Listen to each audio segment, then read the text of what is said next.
നമ്മുടേതല്ലായ അല്ലാത്തതുകൊണ്ട് അങ്ങനെ ഒരുപാട് കാര്യങ്ങൾ നമ്മളിപ്പോൾ ഒരാൾ കച്ചേരി ഇപ്പോൾ പ്രോഗ്രാം ചെയ്തുകൊണ്ടിരിക്കുകയാണ്, അടുത്ത് നമ്മൾ വളരെ ഇതായിട്ട് നമ്മൾ കേട്ടുകൊണ്ടിരിക്കുമ്പോഴത്തേക്കും അടുത്തിരിക്കുന്ന ആൾ എന്തോ ഒരു തമാശ കാണിക്കും, അല്ലെങ്കിൽ അയാളുടെ ദിടീന്ന് അയാളുടെ കാലിൽ എന്തെങ്കിലും ഒരു കൊതു ഇങ്ങനെ കാണിക്കുമ്പോഴേ നമുക്ക് ഇന്ന് ചിരി വരും. നമ്മൾ അവിടെ ഇരുന്നപ്പം ഇവിടെ പാടിക്കൊണ്ടിരിക്കുക, അവിടെ ഇങ്ങനെ ചിരിച്ചിട്ട് നമ്മൾ അയാളെ കളിയാക്കി ചിരിച്ചാന്ന്. ഇതൊക്കെ നമ്മൾ ജന്മത്ത് പോലും വിചാരിക്കാത്ത കാര്യങ്ങൾ. എങ്ങനെ ഇത് ഇങ്ങനെ ഒരു സംഭവം നടന്നിട്ടുണ്ട്, കൃഷ്ണൻ നടന്നതുപോലെ. ആൾക്കെല്ലാം അന്ന് ഇങ്ങനെ ഒരു പ്രശ്നമുണ്ട്. നിങ്ങൾ ചിരിച്ചോ, ഞങ്ങൾ പാടിയപ്പോഴത്തേക്കും പാടിക്കൊണ്ടിരുന്നു അവർ ചിലപ്പോൾ നമ്മളായിരിക്കും നോക്കിക്കൊണ്ടിരിക്കണേ. നിങ്ങൾ അവിടെ കളിയാക്കി ചിരിച്ചതല്ലേ, നമ്മൾ ജന്മത്തിലെ 7 ജന്മത്തിൽ പോലും വിചാരിക്കും. അവിടെ എന്തോ ഒരു സംഭവം തുറന്നു, അല്ലെങ്കിൽ ഇയാൾ എന്തോ ഒരു തമാശ അവിടെ പറഞ്ഞപ്പോ എന്ന് പറയും. അത് ഈ ഒരു കാര്യമേ പാട്ടോ കാര്യം അതൊന്നുമല്ല, വേറെ എന്തോ ഒരു കാര്യം, അല്ലെങ്കിൽ അയാളുടെ അപ്പുറത്തിരിക്കുന്ന അയാളുടെ നോക്ക്, അയാൾ എന്തോ ഒരു കാര്യം കൊണ്ട് പറയണത് നമ്മൾ അറിയാതെ ഇങ്ങനെ ഇതായി ചിരിച്ചു പോകുമ്പം കറക്റ്റ് ആ നേരത്ത് പാടിക്കൊണ്ടിരിക്കുന്ന ഒരാൾ നമ്മളെ നോക്കുമ്പോൾ ഭിന്നി ചിരിച്ചു. എനിക്ക് കോളേജിൽ നടന്നിട്ടുണ്ട്. സോറി പറയണ, ഞാൻ നെവർ, കാരണം ഞാൻ മനസ്സിൽ ഒരു തെറ്റും ചെയ്തിട്ടില്ല, അതുകൊണ്ട് ഞാൻ അത് പറയത്തില്ല. ഇപ്പോഴും ലൈഫിൽ കൂടെ ഉണ്ടായിരുന്നെങ്കിൽ എന്ന് തോന്നിയ പേഴ്സൺസ് ഉണ്ടാവും ചിലപ്പോൾ, ഒരു അങ്ങനെ ഉണ്ടെങ്കിൽ അത് ആരായിരിക്കും ഇത് പറയുന്നത്? തീർച്ചയായിട്ടും എനിക്ക് എൻ്റെ അച്ഛനും അമ്മയും അവർ ഇല്ല. പിന്നെ എൻ്റെ ഇൻലോസ്, കൃഷ്ണൻ്റെ അപ്പ അമ്മ. തീർച്ചയായിട്ടും ഓരോരോ ഇതിൽ ഇവളുടെ ആ ഒരു ഇതൊന്നും അപ്പയൊന്നും കണ്ടില്ല. അപ്പയ്ക്ക് ഒരുപാട് ആഗ്രഹമായിരുന്നു, എൻ്റെ അമ്മയ്ക്കും അതെ. ഇവള് അന്നേ നന്നായിട്ട് പാടും, ഇവളുടെ ഒരു സ്റ്റേജ് പ്രോഗ്രാം കാണണം എന്ന്.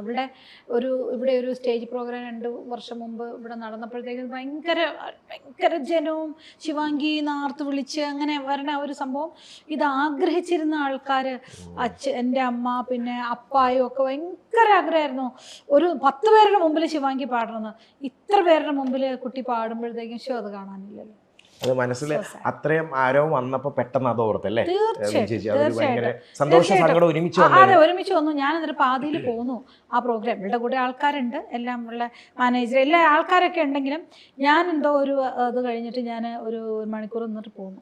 പിന്നെ പോരാനൊരു കാര്യമുണ്ട്, എന്നോടൊരു കാര്യം ചോദിക്കാതെ പാടിയാലും തെറ്റായിട്ട് പാടി, ഈഗോ അമ്മയുടെ ഈഗോ ഹട്ടായി അവിടുന്ന് പോയി.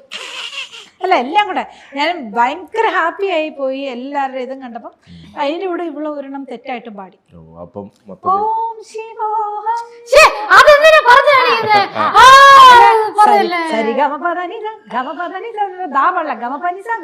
പാടിക്കൊണ്ടിരുന്നു അല്ലേ? പക്ഷെ ആൾക്കാർക്ക് അങ്ങനെ മനസ്സിലാകത്തില്ല, കുഴപ്പമില്ല. അടുത്ത ക്വസ്റ്റ്യൻ ചോദിക്കണ്ടല്ലേ? അതായത് കമന്റ്സ് അല്ലെങ്കിൽ ആൾക്കാർ മെസ്സേജ് അയക്കുന്നത് അല്ലെ, ഇപ്പോൾ ഒരു 100 പേരെടുത്തു കഴിഞ്ഞാൽ ഔട്ട് ഓഫ് 100 ചിലപ്പോൾ ഒരു 98 ആൾക്കാരും നല്ല കമന്റ്സ് ആയിരിക്കും, നല്ലത് പറയും. ചിലപ്പോൾ അതിൽ 2 പേരും മോശം പറയുന്നിരിക്കാം. അപ്പോൾ അങ്ങനെ വരുമ്പോൾ അല്ലെങ്കിൽ അങ്ങനെ പേഴ്സണലി നമുക്ക് വരുമ്പോൾ അത് റിപ്ലൈ പറയുന്ന ആളാണോ നിങ്ങൾ, അല്ലെങ്കിൽ ഐ ജസ്റ്റ് നെവർ ആണ് യു ഹാവ് അല്ലേ? ആണല്ലേ?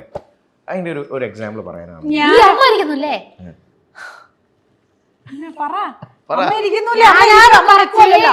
ഞാനത് കുറച്ച് വന്ന് ചിലത് ഇഗ്നോർ ചെയ്യും. ഈ അമ്മ ആ കമന്റ്സ് റിപ്ലൈ ചെയ്ത് എന്നിട്ട് അവരുടെ പ്രൈവറ്റ് മെസ്സേജിൽ പോയി അവരെ തെറ്റി അങ്ങനെ ചെയ്യും ഈ അമ്മ.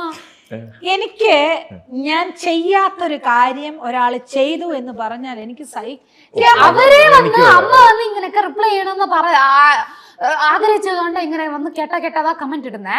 അമ്മ അവരുടെ കമന്റ് റിപ്ലൈ ചെയ്തിട്ട് എന്നിട്ട് അവരുടെ മെസ്സേജിൽ പോയി അവരെ തനിയാ കമന്റ് റിപ്ലൈ ചെയ്യുന്നത് തേവയല്ല. അവർക്ക് തനിയെ അങ്ങനെയൊന്നും ചെയ്യാറില്ല, അത് അത്രയൊന്നും ചെയ്യാറില്ല. ശരി, ചെയ്തിട്ടുണ്ടായിരിക്കും, പക്ഷെ അങ്ങനെ ഇപ്പോഴൊന്നും ചെയ്യാറില്ല. ഇല്ല, ഒരു ഞാൻ വായിച്ച കഴിഞ്ഞ വർഷം അല്ല ഈ വർഷം അതോ എൻ്റെ 50th ബർത്ത്ഡേ, ഇപ്പം ഇനി 50 ആയി. 50th ബർത്ത്ഡേയുടെ ഏതോ ഒരു ഇത് ക്ലിപ്പിങ്സ് എന്തോ ഇതുപോലെ ഒരു ഷോർട്സ് വന്നപ്പോൾ അതിൻ്റെ താഴെ എൻ്റെ തന്നെ ഒരു നാട്ടുകാരി അവർ എഴുതിയിരിക്കുകയാണ്, ഞാനും ഇവർ ഒരുമിച്ച് പഠിച്ചതാ, പക്ഷെ എനിക്കിപ്പോൾ 60 വയസ്സുണ്ട്. ഇവർ കള്ളം പറയണ, ഇവർക്ക് 60 വയസ്സുണ്ട്. വിശ്വസിക്കും അങ്ങനെ ജനുവനായിട്ട് ഒരു വ്യക്തി ഞാൻ പഠിച്ചിട്ടുള്ളതാണ്. അവളെ ഉടനെ പറഞ്ഞു. അപ്പൊ എൻ്റെ മൂത്ത ചേച്ചിക്ക് 60 വയസ്സുണ്ട്. എൻ്റെ മൂത്ത ചേച്ചിയുടെ കൂടെ എന്തോ പഠിച്ചതെന്ന് തോന്നുന്നു. ഓ, അപ്പൊ അവർക്ക് മാറിപ്പോയതാവാം ചിലപ്പോൾ. മാറിപ്പോയതാണെങ്കിൽ യു ഷുഡ് നോട്ട് റൈറ്റ്. നിനക്ക് എൻ്റെ ഗുരുജി എപ്പോഴും പറയും തെരിയാമേ എതുമേ ചൊല്ലക്കൂടാതെ. എന്നിട്ട് അവരെ എഴുതിക്കണേ ഇവര് കള്ളം പറയാന്ന്.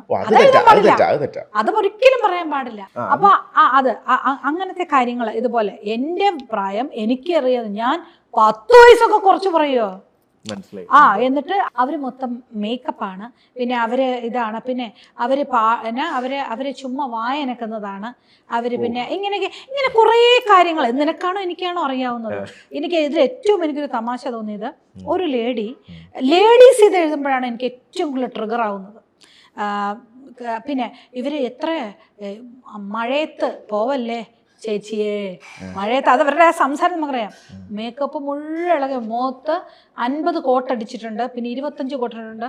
അപ്പെക്സ് അൾട്ടിമയുടെ ബ്രാൻഡ് ഇതാണ്, ഞാൻ അതൊക്കെയാണ് മുഖത്തടിച്ചിരിക്കുന്നത്. ഞാൻ അന്ന് ഒന്നും മുഖത്തിട്ടുണ്ടാവില്ല. ഇപ്പം ഞാൻ സൺസ്ക്രീൻ തേച്ചിട്ടുണ്ട്. അത് ഒരു 1-2 സൺസ്ക്രീൻ ലോഷൻ ഉണ്ട് എൻ്റെ കയ്യിൽ. എന്താണ് 50 ഒരു സൺസ്ക്രീനും ഉണ്ട്, വേറൊരു 4 വേറൊരു സൺസ്ക്രീനും ഉണ്ട്. മോയ്സ്ചറൈസർ ഇടുന്ന കൊച്ചു പിള്ളേർ വരെ മോയ്സ്ചറൈസർ ഇടും, ബേബി മോയ്സ്ചറൈസർ ഉണ്ട്. അതിലത് മനുഷ്യന്മാരേ നടക്കില്ല. മോയ്സ്ചറൈസർ ഇടുന്നതും സൺസ്ക്രീൻ ലോഷൻ ഇടുന്നതും ഈ അപ്പെക്സ് അൾട്ടിമ എന്ന് പറഞ്ഞ് ഭയങ്കരമായിട്ട് കളിയാക്കും. അത് ഈ ലിപ്സ്റ്റിക്ക് കൊണ്ടാണ് അവർ പറഞ്ഞത്, നിങ്ങൾ ഡാർക്ക് ലിപ്സ്റ്റിക്ക് ഇടണോണ്ടാണെന്ന്. പക്ഷേ അതിന് ഇത്ര മോശമായിട്ട് എഴുതണോ? അപ്പം ഞാൻ തിരിച്ച് അവരുടെ തന്നെ, എനിക്ക് റീസെൻ്റ് ആയിട്ട് അതിൽ ഏറ്റവും കൂടുതൽ എനിക്ക് തമാശ തോന്നിയത്, ഒരു ലേഡി ഒരു ചുരിദാറൊക്കെ ഇട്ട്, ചുരിദാറിന് അരപ്പട്ടയൊക്കെ ഇട്ട് അവരിങ്ങനെ അങ്ങനെ ഇരിക്കണം. അവർ വന്ന് എന്നെ ഭയങ്കരമായിട്ട് വൃത്തികെട്ട രീതിയിൽ മോശമായിട്ട് എഴുതി. ഞാനപ്പോൾ അവരുടെ പ്രൊഫൈൽ നോക്കുമ്പോൾ, അപ്പോൾ ഞാൻ അവരുടെ പ്രൊഫൈൽ സ്ക്രീൻഷോട്ട് ചെയ്ത് ആ പ്രൊഫൈൽ അവരുടെ ഇതിൽ തന്നെ ഞാൻ എടുത്തു വച്ചിട്ട് ഞാൻ പറഞ്ഞു, എന്നെ കുറ്റം പറയണമെങ്കിൽ നിങ്ങൾക്ക് എന്തൊക്കെയോ ഉണ്ടായിരിക്കണം. ഇത് നിങ്ങൾ വളരെ കോമാളിയായിട്ട് നിന്ന് ഭയങ്കര ലിപ്സ്റ്റിക്കും കണ്ണൊക്കെ ഇങ്ങനെ എഴുതി ഭയങ്കര, അവർ ഒരുപാട് മേക്കപ്പ് ചെയ്തിട്ട് നിൽക്കണവരാണ്. അപ്പം നിങ്ങളും അത് ചെയ്യുന്നുണ്ട്. അപ്പം നിങ്ങൾ എന്തിനാണ് എന്നെ ഇത് പറയണത്? എന്താണ്? അവരൊക്കെ പാടാനൊന്നും അറിയില്ല, ഇവരൊക്കെ ഒരു പാട്ടാണോ? അല്ല, അവരും ഒരു ആർട്ടിസ്റ്റാണ്. എനിക്ക് എപ്പോഴും, ഞാൻ ഇന്നും വരെ ഒരു ആർട്ടിസ്റ്റിനെയും ഞാനൊരു ജഡ്ജായിട്ട് പോകുമ്പോൾ തന്നെ ഒരു കുട്ടിയോട് എവിടെയെങ്കിലും തെറ്റിയിട്ടുണ്ടെങ്കിൽ അത് മോനെ ഇതൊന്ന് ഇമ്പ്രൂവ് ആക്കുമെന്ന് അത് പറയാൻ പോലും ബുദ്ധിമുട്ടുന്ന ഒരാളാണ് ഞാൻ. അപ്പോൾ ഒരു ആർട്ടിസ്റ്റ് വേറൊരു ആർട്ടിസ്റ്റിനെ പബ്ലിക്കായിട്ട് ഇങ്ങനെ ഒരിക്കലും പറയാൻ പാടില്ല. അതൊക്കെ റീസെൻ്റായിട്ട് വേറൊരു ആർട്ടിസ്റ്റ്, ഒരു ഹിന്ദുസ്ഥാനി ആർട്ടിസ്റ്റ്, ഞാൻ എൻ്റെ ഒരു സ്റ്റുഡൻറ്റുമായിട്ട് കർണാടക സംഗീതത്തിലെ ഏറ്റവും ബുദ്ധിമുട്ടുള്ള ചില കാര്യങ്ങളുണ്ടെങ്കിൽ തിസ്രം പാടുക എന്ന് പറഞ്ഞാൽ കുറച്ച് ബുദ്ധിമുട്ടാണ്. അതിൻ്റെ തന്നെ ഒരു അടതാള വർണ്ണം, ഒരു അടതാള വർണ്ണം, ഞാനൊരു 2 കാലം ഒരു തിസ്രം പാടുക എന്നൊരു ഒരു ബുദ്ധിമുട്ടുള്ള ഒരു സെഗ്മെന്റ് ചെയ്തു വെക്കുമ്പോൾ അതിനകത്ത് ഭംഗി കാണത്തില്ല പാട്ടിന്. അതിനകത്ത് വന്ന് ആ താളത്തിൻ്റെ ഇത് കാണിക്കാൻ വേണ്ടിയാണ്. ചില നമ്മൾ ഈ ഇത് ചെയ്യുമ്പോഴത്തേക്ക് അതിനകത്തൊരു ഭംഗി കുറവ് കാണുമായിരിക്കും. പക്ഷെ നമ്മളിവിടെ മെയിനായിട്ട് കാണിക്കുന്ന താളമാണ്, പാട്ടിന്റെ ഇതല്ല. അത് അറിയുന്നവർക്കറിയാം, അറിയാവുന്നവർക്ക്. അപ്പോൾ ഒരു ഹിന്ദുസ്ഥാനി സിംഗർ, അവരുടെ രീതിയിൽ ഇങ്ങനെയുള്ള സംഭവങ്ങളൊന്നും ഇല്ലവേ ഇല്ല. അവർ ഭയങ്കരമായിട്ട് എന്നെ ഭയങ്കരമായിട്ട് ക്രിറ്റിസൈസ് ചെയ്തു. ഞാൻ അവരുടെ പ്രൊഫൈൽ നോക്കുമ്പോൾ അവർ ഹിന്ദുസ്ഥാനി പാടുന്ന ഒരു സിംഗറാണ്. അവരെന്തൊക്കെയോ ആണ് പാടുന്നത്. അപ്പം ഞാനൊന്ന് ക്രിറ്റിസൈസ് ചെയ്യാൻ തുടങ്ങിയാലോ, എന്തോരം എനിക്ക് പറയാം. ഞാൻ ആലോചിക്കുന്നത് എങ്ങനെ ഇവർക്ക് പറ്റുന്നു. ചില ആൾക്കാർ ബഹുജനം പലവിധം എന്ന് പറയുന്നത്. അത് അങ്ങനെയൊക്കെ ഒരുപാടുണ്ട്. നിങ്ങൾ ഒരിക്കലും നമ്മൾ അങ്ങനെ സാധാ ഇതൊന്നും അറിയാത്ത ഒരാളാണെങ്കിൽ ഇഷ്ടപ്പെടാതെ പോകണത്. ഇത് ഒരു ആർട്ടിസ്റ്റ്, ഇത് അറിഞ്ഞ് പഠിച്ച് വന്ന ഒരാള്, ഇപ്പൊ എനിക്കിപ്പോ ഒരു കാര്യം ഇഷ്ടപ്പെട്ടില്ലെങ്കിൽ ഞാൻ സ്ക്രോൾ ഡൗൺ ചെയ്ത്, നമ്മൾ ആരാ ശംഭു, നമ്മൾ പറയാൻ ആരാ? നമ്മൾ അത് ഡോൺ കെയർ ആക്കി വിടുക ചെയ്യുന്നത്. അതിനെ ചെന്ന് ക്രിട്ടിസൈസ് ചെയ്യേണ്ട ഒരു ആവശ്യമില്ലല്ലോ, അല്ലേ? പീപ്പിൾ ആർ ലൈക്ക് ദാറ്റ്, അല്ലേ? ഓക്കെ. അപ്പോൾ വേറൊരു കാര്യം ചോദിച്ചോട്ടെ, ബിഗ് ബോസിൽ നിന്ന് കോൾ വന്നിട്ടുണ്ടായിരുന്നോ? എപ്പോഴും ഞാനിങ്ങനെ ബിഗ് ബോസിൽ പോകാൻ താല്പര്യമുണ്ട്, പോവാണെങ്കിൽ എന്തോ എൻ്റെ ഒറിജിനൽ സ്വഭാവം അറിയും അങ്ങനെ. അത് ഈ ശിവാംഗിയെ ശിവാംഗിയെ വിളിക്കാറുണ്ട്. പക്ഷെ പോകാറില്ല. പോകാത്ത എന്താന്ന് വെച്ചാൽ എൻ്റെ ഒറിജിനൽ സ്വഭാവം അറിയുന്നുണ്ട്. ആണോ? എന്താണത്? പോയാൽ എങ്ങനെ ആയിരിക്കും? അതെന്താ, ഞാൻ നല്ല സ്വഭാവക്കാരി തന്നെയാ. പക്ഷെ ആ ബിഗ് ബോസിൽ വന്ന് അത് വേറെ മാതിരി പോട്ടയാവും. എനിക്ക് ദേഷ്യം വരും. കണ്ടോ, ഇവിടെ നല്ല ചിരിച്ചിരിച്ച് സംസാരിച്ചിട്ട് എത്ര ദേഷ്യപ്പെടുന്നത്. ഞാൻ പറഞ്ഞു എനിക്ക് ദേഷ്യം വരില്ല, എനിക്ക് ദേഷ്യം വരും. മനുഷ്യനല്ലേ? മനുഷ്യനല്ലേ? അപ്പൊ ആ ബിഗ് ബോസ് ചുമ്മാ വേണ്ടി ട്രിഗർ ചെയ്യിക്കും. ആ ട്രിഗർ ചെയ്യുന്ന ടാസ്ക് അവരുള്ളൂ. ഓക്കെ. അപ്പൊ ഞാൻ ഓപ്പൺ ആവാറ് സംസാരിക്കുന്ന ആളാ. അങ്ങനെ ഇരിക്കുമ്പോ ഞാൻ ബിഗ് ബോസിൽ പോയാ എന്റെ ജീവിതം തന്നെ പോകുന്ന എനിക്കറിയാം. അതുകൊണ്ട് ഞാൻ പോയില്ല. ചേച്ചിക്ക് വന്നാലോ? ചേച്ചിയോട് ഇല്ല ഇല്ല ഇല്ല. അമ്മ അല്ലേ 2 ദിവസത്തില് അവരെ കരഞ്ഞ് മതിൽ കയറി ചാടി